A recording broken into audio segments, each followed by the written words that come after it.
Alhamdulillah. Nama saya Zakaria. Ustaz Zakaria lah, tapi sekarang orang panggil saya Dr. Zakaria. Saya dulu asalnya seorang cikgu lah. Cikgu. Saya pernah mengajar kat beberapa buah sekolah dulu lah. Mula-mula Smart Kajang. Mengajar asrama penuh lah kan. Lepas tu 6 tahun kat situ pergi Batu Kurau mengajar sekolah biasa. Saya nak cerita pengalaman ni bukan apa. Budak cerdik ada, budak yang lemah pun ada, orang kampung pun ada, yang pergi sekolah nak cari makwa je, ada tu. Yang tingkatan 5 memang cari tu je couple je. Dia memang tak ni kan. Waktu tu saya masuk pula dipanggil ke SMKA Krian. Lepas tu last kali saya jadi pensyarah. Jadi pengalaman sedikit sebanyak ni akhirnya menjadikan saya mencari solusi bagaimana nak bantu orang yang ada masalah dalam baca Quran. Tambah pula bila saya jadi pensyarah dulu, saya memang mengajar subjek pedagogi tilawah Quran kepada guru-guru Quran. Cikgu dia kalau macam lepasan lepasan UPSI, ada UPSI tak? Daripada UIA, UM, Fakulti Syariah, daripada Mesir, daripada Jordan. Dia nak pergi sekolah, dia kena ada diploma pendidikan. Ijazah, diploma pendidikan. Jadi subjek yang saya diamanahkan lah subjek tilawah Quran. Jadi saya lah biasa pensyarah kan. Bila pensyarah ni kita ada student yang hebat-hebat. Okey, kita pergi assignment. Biasalah kan. Cuba kaji kaedah-kaedah yang sedang ada di Malaysia. Setiap kumpulan 3 orang. Bentang. Minggu depan saya bagi masa seminggu bentang. Dia orang nak dapat markah, maka dia buat betul-betul. Okey, awak nak buat tajuk apa? Kami bertiga nak Mukaddam. Ini Iqra, ini Qiraati, Al-Baghdadi, Al-Matin, CBQ. Banyak nama-nama. Jadi bila minggu depannya dia orang kaji, buat presentation, buat slide. Saya duduk belakang. Biasalah kan pensyarah kan duduk belakang. Padahal kita tak tahu pun. Kan? Jadi dia orang terang. Okey, habis tu kita sebagai pensyarah kena buat rumusan. Okey, kita nampak kaedah ni ada kekuatan, ini ada kelemahan. Apa tindakan you all? Kita tanya je. Betul Ustaz, ini ada kekuatan dia, ada kelemahan. Apa kata kita gabungkan? Yang baik semua yang bagus kita kumpulkan. Kan? Kita cuba atas kelemahan-kelemahan tu. Maka terciptalah hierarki. Itu mulanya. Jadi mula saya main-main je lah sebagai salah satu subjek. Kebetulan tahun 2013 tu ada 2 orang student saya masuk Islam. Student IPG masuk Islam. Seorang India, seorang orang asli. Jadi bila dia masuk Islam, ketua jabatan saya kata, Ustaz, boleh tak ajak 2 orang masuk Islam ni? Saya kata, siapa dia? Nama dua perempuan. Saya kata, kenapa? Suruh saya. Kan, saya nak balik ulang alik ke Taiping. Sejam juga lah Taiping Ipoh ni. Bagilah Ustazah ke, sebab yang masuk Islam tu perempuan. Jadi saya kata, tak apa, saya nampak Ustaz yang paling layak. Dia kata, sebab takut fitnah kan. Bila saya buat kelas waktu habis kerja pukul 5. 5:30 saya berhentilah. Habis kerja pukul 5, 5:30 saya start. 5:30 sampai 6:30. Jadi kita belajar perempuan 2 orang kan. Perempuan ada uzur.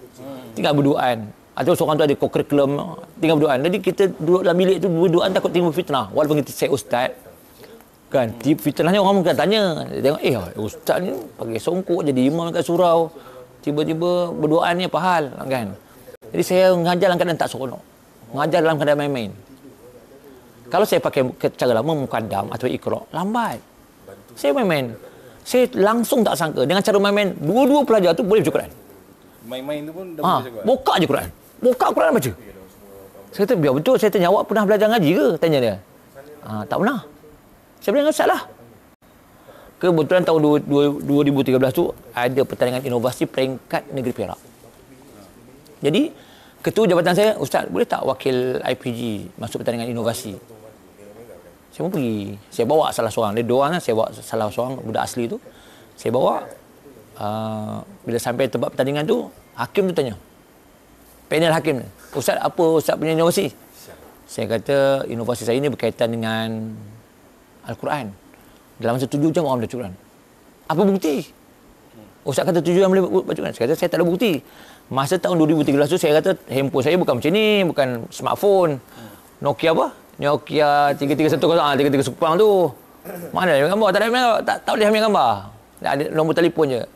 Saya kata tak ada bukti. Lepas tu saya pun pergi tempat surau tempat pertandingan tu, saya ambil Quran. Saya tunjuk. Saya buka je lah. Katalah ini Quran. Saya buka. Nama perempuan tu, nama budak asli tu Mutiara. Mutiara baca. Yang budak Mutiara baca. Dia baca ni. Walaupun tak laju. Contoh ni, saya petik je, petik.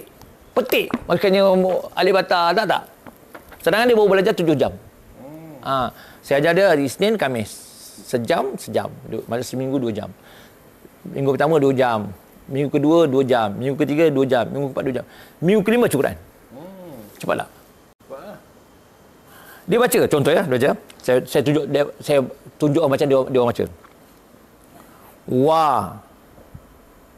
la qad a tai na luk ma nal hik ma ta a nish ku a nish kur lil lah. Maksudnya walaupun perlahan tapi betul. Bayangkan dia baru masuk Islam sebulan, belajar baru 7 kali, 8 kali boleh baca macam ni. Biasa ke luar biasa? Luar biasa lah. Kita ni yang kalau lah sekolah menengah ada tingkatan 5 masih tak boleh baca. Ni betul panjang pendek dengung. Betul. Jadi cuba dibaca macam tu lah. Macam tu lah. Yalah, baru masuk Islam. Sebelum ni tak ada agama. Maksudnya lepas tu dia sampai 3 baris, dia baca sampai 3 baris, tapi lambat macam tu. Seketul. Waktu dia sambil dah habis tu dia tanya, "Ustaz, betul ke bacaan saya?" Dia tanya saya. Serta betul, tak percaya tanya hakim. Ada 3 panel hakim peringkat negeri tu. Apa hakim tu kata? "Beraninya Ustaz buat sampel hidup." Yalah, saya bukan kata kaedah saya bagus, tak. Depan hakim, 3 orang hakim, panel hakim peringkat negeri Perak, dia mengesahkan apa yang dibaca oleh Mutiara ni, budak asli ni, betul. Di situ yang mulanya saya dapat anugerah guru inovatif negeri Perak. Ustaz pemenang lah. Emas. Emas lah. Dari situlah DPN Jabatan Pelajaran Negeri Perak hantar saya peringkat kebangsaan. Untuk masuk peringkat kebangsaan, saya minta pihak IPG. Macam saya kata, saya punya handphone dalam zaman tu biasa je.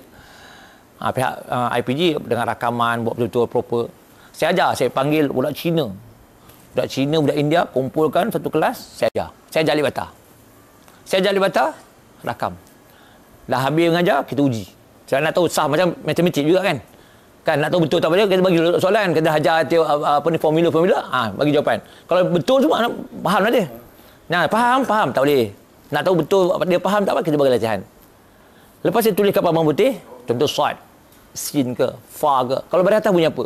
Budak Cina boleh jawab, budak India boleh jawab.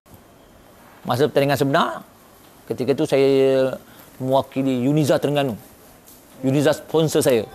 Uniza Terengganu sponsor saya masuk pertandingan Asia, dan dalam masa pertandingan Asia itu ada orang Jerman, orang dari negara Taiwan, ada dari negara Thailand, Singapura.